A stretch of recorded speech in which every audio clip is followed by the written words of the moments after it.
Selamat pagi, selamat siang, selamat sore, dan selamat malam, Pak Tamsir. Perkenalkan, nama saya Steven Johnson, Tambingon dengan NIM 1223025.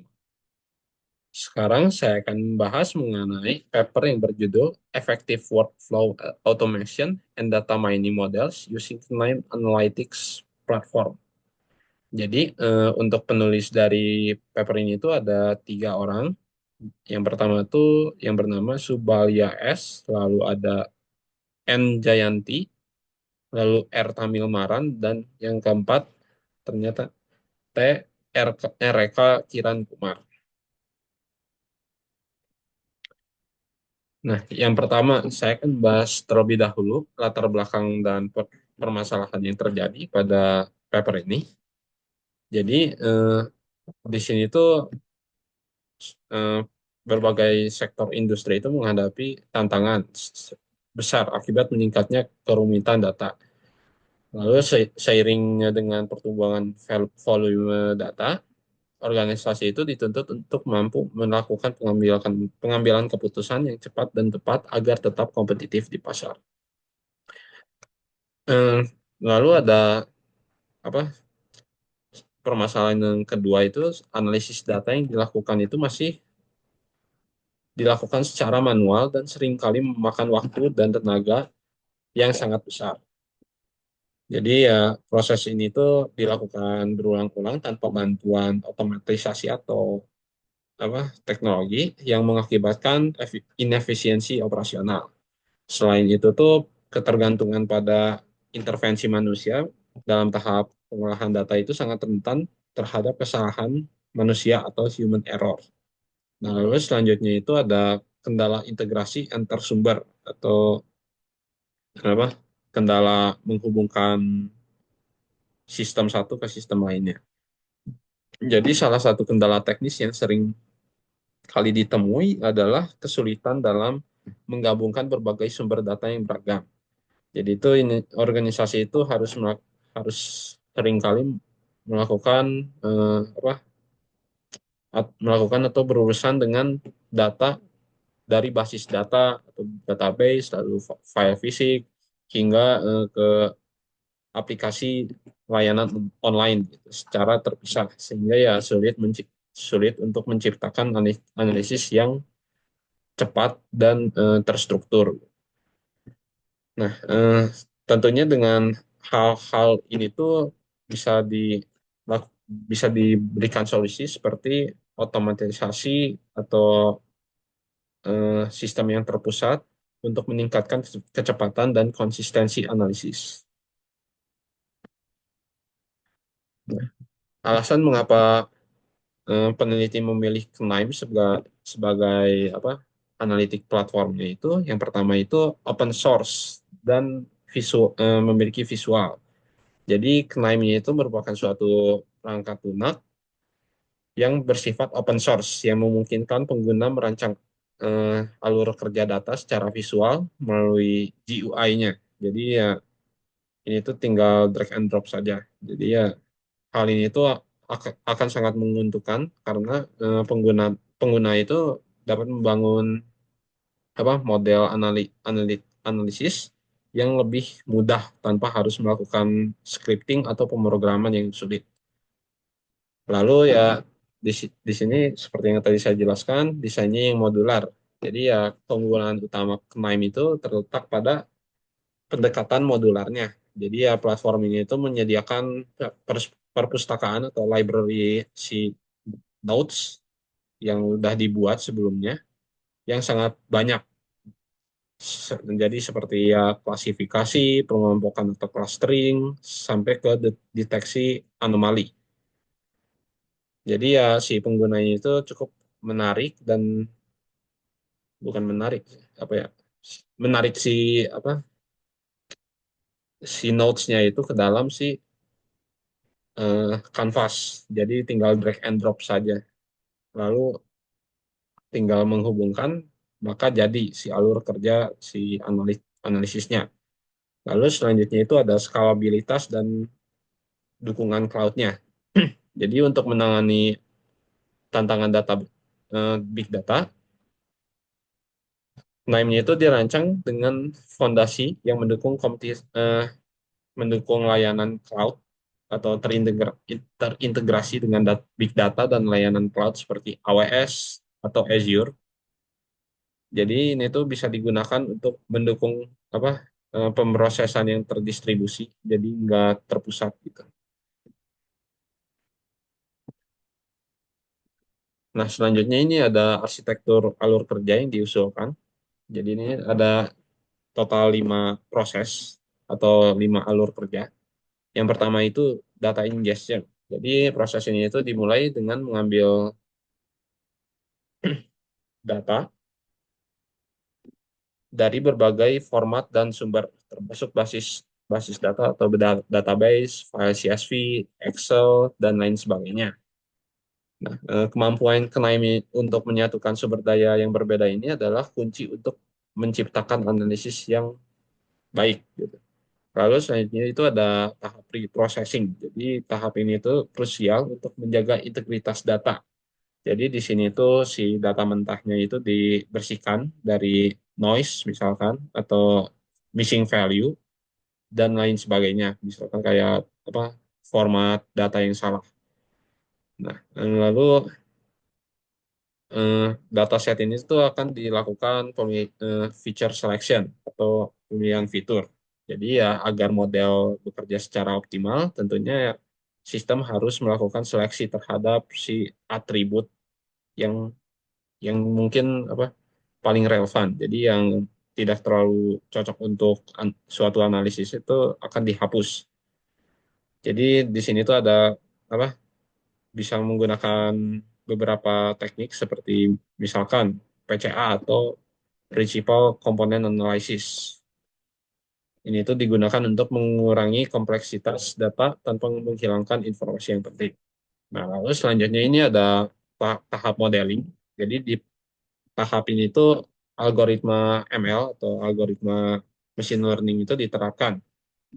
Nah, ya tentunya dikarenakan apa Kenaim itu sangat mudah untuk digunakan, jadi ya pengguna tuh dap- eh, hanya perlu memilih dan menguji berbagai algoritma dengan cara mendrag and drop-nya saja. Nah, apa penggunanya itu bisa menggunakan beberapa metode seperti decision trees, logistic regression, neural networks atau clustering. Lalu selanjutnya itu ada evaluasi dan deployment. Jadi tentunya sebelum si apa model ini diterapkan itu model ini tuh harus divalidasi terlebih dahulu. Jadi ya sistem mengukur performa model dengan menggunakan berbagai metrik seperti tingkat akurasi atau ya akurasi dan metrik performa lainnya untuk memastikan apakah hasil prediksinya nanti itu sudah benar-benar bisa diandalkan gitu dalam eh, permasalahan di dunia nyata. Nah, ini yang tadi saya sudah jelaskan. Nah, selanjutnya ini eh, pembahasan mengenai otomatisasi dan pemrosesan real time. Jadi apa terdapat beberapa fungsi fungsi-fungsi atau apa manfaat yang bisa digunakan yang bisa didapatkan dari penggunaan KNIME ini. Nah, yang pertama itu adalah penjadwalan. Jadi KNIME ini itu dilengkapi dengan fitur time scheduler dan kemampuan eksekusi batch. Ya, hal ini itu memungkinkan alur kerja seperti ekstraksi data harian, transformasi hingga pembaruan model itu bisa dimulai secara otomatis berdasarkan jadwal yang sudah ditentukan sebelumnya atau dipicu oleh kejadian atau apa event-event eksternal tertentu. Nah, lalu selanjutnya itu ada eh, pemrosesan data secara real time. Jadi ya organisasi ini itu tentunya sangat membutuhkan apa pengetahuan yang muncul secara instan gitu. Jadi ya Knaim itu sangat cocok dengan hal ini. Dikatakan KNIME mendukung pemrosesan data real time dengan mengintegrasikan teknologi streaming seperti Apache Kafka. Kemampuan ini tuh memungkinkan sistem untuk mengevaluasi data tepat saat data tersebut dibuat, yang tentunya sangat krusial untuk aplikasi sensitif dengan waktu seperti deteksi penipuan atau fraud detection atau pemantauan sensor. Nah, lalu selanjutnya itu ada integrasi sistem dan API. Jadi ya si platform ini ya si Knaim itu bisa terhubung dengan sistem IT organisasi lainnya dan API untuk memicu proses eksternal atau mengambil data langsung dari layanan cloud. Nah, hal ini tuh memastikan Knaim dapat beradaptasi dengan infrastruktur teknologi yang sudah ada di perusahaan manapun.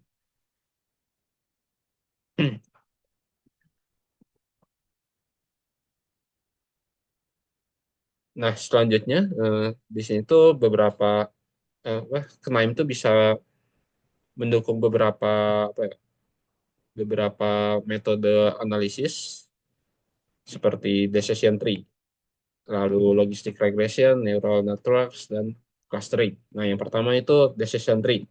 Jadi model ini itu menggunakan struktur yang menyerupai pohon untuk memetakan berbagai jalur pengambilan keputusan. Nah, keunggulan utama dari decision tree ini itu mudah untuk diinterpretasikan oleh pengguna, sehingga sering digunakan untuk tugas-tugas seperti klasifikasi pelanggan. Namun ya tentunya model ini perlu dikelola dengan hati-hati karena rentan dengan eh, overfitting. Nah, lalu selanjutnya ini ada logistic regression. Jadi model ini tuh sangat efektif untuk memprediksi hasil biner. Jadi ya atau tidak, gitu. Nah, di dalam prakteknya itu ya regresi logistik itu sering diandalkan untuk mendeteksi penipuan atau fraud detection. Ya, model ini tuh bekerja dengan baik untuk klasifikasi biner meskipun memiliki ya kekurangan atau batasan karena mengasumsikan adanya hubungan linear antara variabelnya. Lalu selanjutnya ini ada neural networks. Jadi model ini tuh dirancang dengan meniru pola pemrosesan otak manusia. Jadi ya kemampuannya dalam menangani pola itu tuh eh, apa ya sangat kompleks gitu. Jadi yang ngebuat si model ini tuh ideal untuk tugas-tugas berat seperti pengenalan gambar atau apa melakukan citra atau anomali non linear. Nah, tetapi ya model ini itu memiliki kekurangan seperti daya komputasi yang sangat besar. Lalu selanjutnya itu ada eh, clustering dengan metode K-means.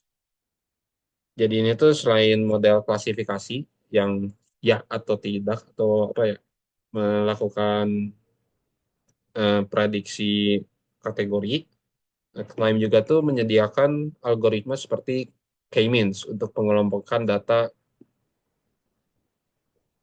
suatu pelanggan misalkan. Jadi algoritma ini tuh membantu perusahaan dalam menemukan pola tersembunyi atau segmentasi pasar misalkan dalam data yang sulit dilihat secara manual atau dianalisis secara manual.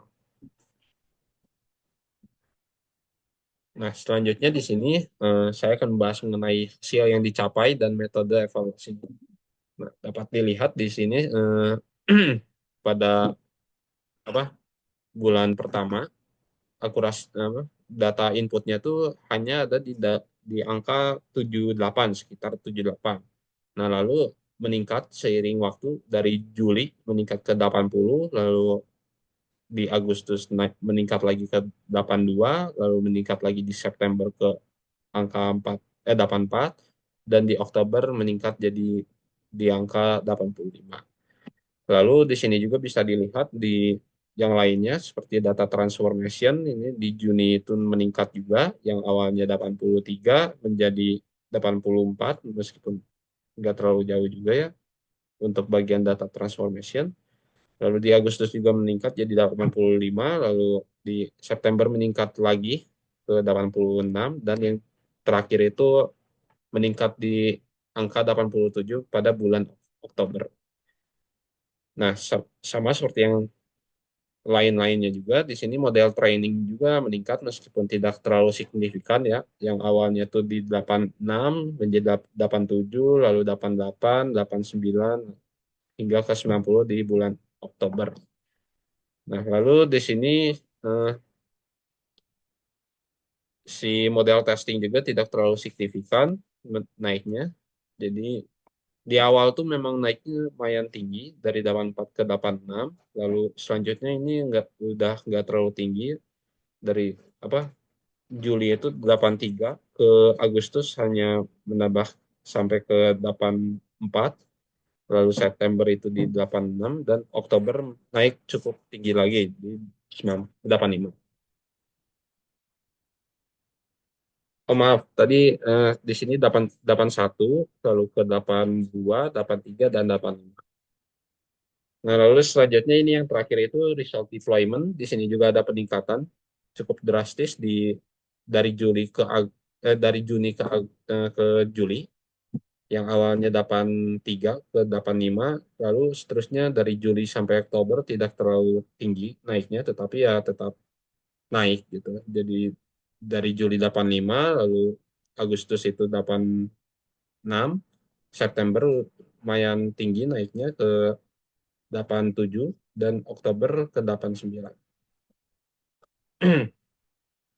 Nah, kesimpulannya yang bisa saya simpulkan dari paper ini ialah eh, penggunaan KNIME itu terbukti secara signifikan meningkatkan pengambilan keputusan berbasis data di berbagai sektor melalui otomatisasi alur kerja dan model data mining.